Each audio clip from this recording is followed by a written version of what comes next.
Divas installment of the series in season 3. Wasn't a huge fan of it. Still, I'm not a huge fan of it. And even with the hype that NXT Season 6 is receiving, with the winner of Season 5 having the opportunity to carry things over into Season 6 by picking his own pro, any active member of the roster, I'm not excited to see what NXT Season 6 is going to be offering. Because I've seen NXT Seasons 1 through 5, and they haven't offered me anything special. Season 5 is only giving us the opportunity to see wrestlers who have been turned down in previous installments of NXT that didn't have what it took to be the next WWE breakout star. Eventually, if you want my own opinion on how I think this is all going to work out for all these wrestlers who have been featured on editions of NXT Seasons 1 through 5, I think all of them eventually are going to show up on editions of Raw and SmackDown as permanent members of either the SmackDown or Raw rosters. Especially with the super shows now each week on Raw, they have a better chance of showing up. A lot of the divas from Season 3 have now gotten contracts on SmackDown.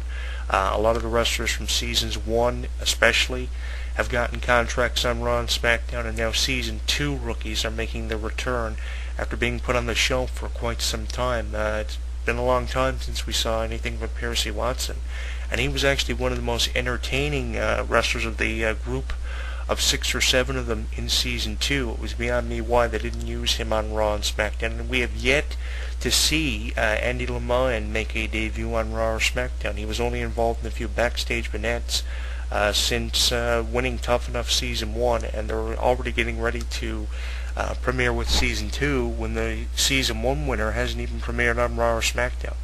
And what is going on with Johnny Curtis winning Season 4 of NXT and has yet to be on SmackDown? He's been kind of teasing us with his SmackDown debut with these pointless backstage promos.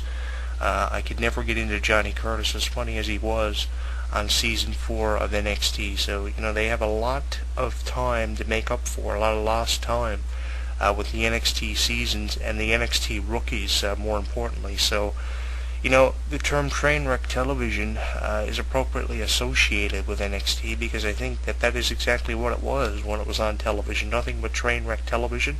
Storylines that went nowhere. They just recently had a special edition of NXT entitled NXT Graduates Edition, where they took a look back at the SmackDown Money in the Bank ladder match from earlier this year featuring 4 NXT rookies. That was a great way of using the NXT rookies, putting them in a match like Money in the Bank, because it was able to show the WWE fans what these NXT rookies were capable of doing. And an NXT rookie from Season 1, Daniel Bryan, actually won the SmackDown Money in the Bank ladder match. He has yet to cash in on his opportunity to face the World Champion, and I think that he's going to go through with cashing in at WrestleMania 28 like he's promised. And I think he's going to go through with winning the title. I think WWE have enough confidence built up in Daniel Bryan now to give him a substantial title run. It might only be 4 to 6 months, but at least it'll matter. And he'll be known as a former world champion eventually in his career. He'll be able to look back at the year of 2012 and say he captured the title at WrestleMania 28, the same year The Rock and John Cena main evented one of the greatest WrestleManias of all time. I think that booking the NXT rookies in matches like Money in the Bank are a fantastic way of showing what these talents are really all about. Not putting them on editions of NXT Season 5 and having a huge guy like Titus O'Neil be pro'd by Hornswoggle, who just recently signed a new 4-year deal with WWE. This was the same guy who tried to convince WWE fans that he was Vince's legitimate son back in 2007. You would have thought they would have done a lot with that Vince McMahon legitimate son angle and had someone like Randy Orton be his legitimate son, but they never. They turned it around and said Hornswoggle was his legitimate son. I mean, who in the hell was going to really buy into that?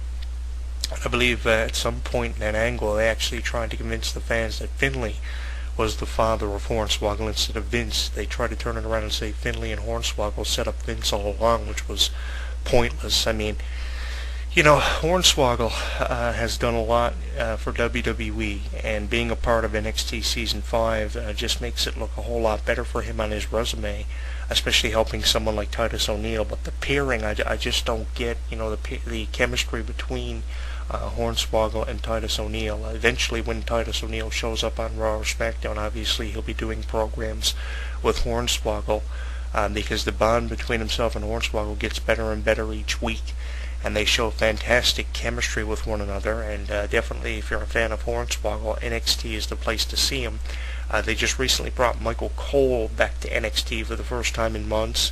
He's going to be doing some work with NXT Season 5 now for the remainder of the season, and NXT Season 6, which is promising to be the biggest and most shocking season of NXT over the previous 5.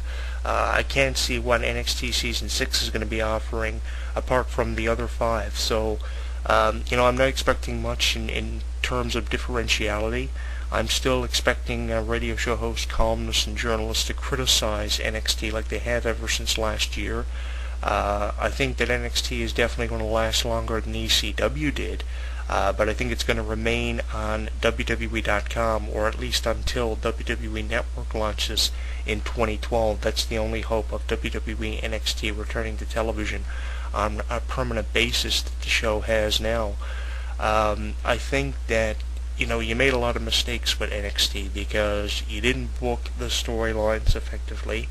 You didn't have the pros paired up with the right rookies. I mean, I could go on and on and on about how NXT failed in its 3rd season, and the decision was made to move it to WWE.com. I mean, it was a fantastic way to increase traffic to WWE.com because fans of NXT and the superstars who were involved with NXT, who don't get much television time on Raw and SmackDown like you think they would, to help promote NXT. It's a fantastic way to increase traffic to a site like WWE.com that gets over 500,000 hits a day, which is a lot for a website. I'd love to know what their position is on Alexis, which is a rating of all the websites on the internet combined. WWE.com has got to be up there in the hundreds. But I think that you did a lot of things wrong with NXT, and if I were to list all the cons of NXT over the pros, we'd have more cons definitely from NXT seasons 1 through 5 than we would pros.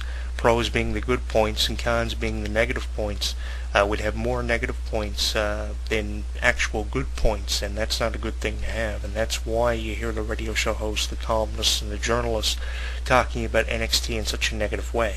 I mean, when NXT Season 1 was premiered on Sci-Fi, before SmackDown was ever a part of Sci-Fi that following October, it had so much promotion behind it. I mean, people on Raw, people on SmackDown were talking about it. NXT rookies were having the opportunity to show up on Raw and SmackDown, and now, on editions of SmackDown and Raw, they don't even talk about NXT like they did. The most you'll hear about NXT is a little bulletin that'll come up across your screen as part of a WWE update.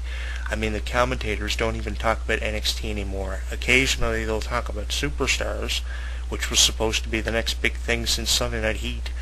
But they'll never talk about NXT like they used to, so they're not giving it the promotion that it deserves on television, because it seems like WWE has lost a significant amount of faith in that show, and that's unfortunate, especially how they made the decision to do that NXT Divas installment. It was a great way to show what the WWE Divas could bring to a weekly show. They definitely showed that they could have their own hour show each week if WWE ever made the decision to do that on their own network. But I think that the Season 3 installment of NXT featuring Divas probably should have never been done. Do you think that if they never did the NXT Divas installment, do you think that NXT would still be on television? Do you think it'd probably be on Sci-Fi or CW or something now? Do you think they would have ever moved the show to WWE.com? I'm putting the blame on NXT Season 3 for the show being cancelled in the United States and still being aired in places like the UK and Canada. I'm really putting the blame on the Season 3 installment of NXT. I hate the idea of how NXT Season 5 has gone on for months and months and months and months and months, and all these wrestlers are making their return to NXT that have been involved in NXT Seasons 1 through 4. That's obviously the reason why this show is being prolonged as long as it is. I'm not a fan of it. I don't like the structure of the show. I'm not interested in what the pros are offering to the rookies. Maurice being the host of NXT is a bit different from what Matt Striker used to do on Seasons 1 and 2 and 3. At least that's a bit different. But I think that the show is just a complete failure, and there are a lot of reasons as to why it's a failure. I mean, the storylines on the show are stupid. Lucky Cannon and Maurice, who really cares about that storyline and where that would go, or anything that has to do with Hornswoggle?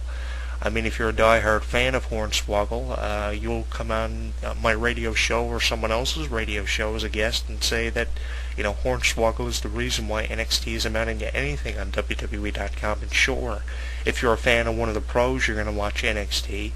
But I assure you, you're not a fan of these pros, because these pros are absolute jokes that are actually on the show, and the rookies are jokes as well. I was never a fan of NXT, and I highly doubt I'm going to be a fan of NXT Season 6, Season 7, Season 8, Season 9, and so on, because NXT is not offering what the first and second seasons were offering. The first season really amounted to a lot, because they had that huge angle developed from it in 2010 where it went through pretty much the entire summer and culminated at SummerSlam with Team WWE, a team of 7 huge names, triumphed over a team of 7 unknown rookies. I think that angle definitely showed what NXT Season 1 definitely did to the landscape of WWE, and really Season 1 was the only season that ever amounted to anything, and part of Season 2 amounted to something, because people tuned into NXT Season 2 to find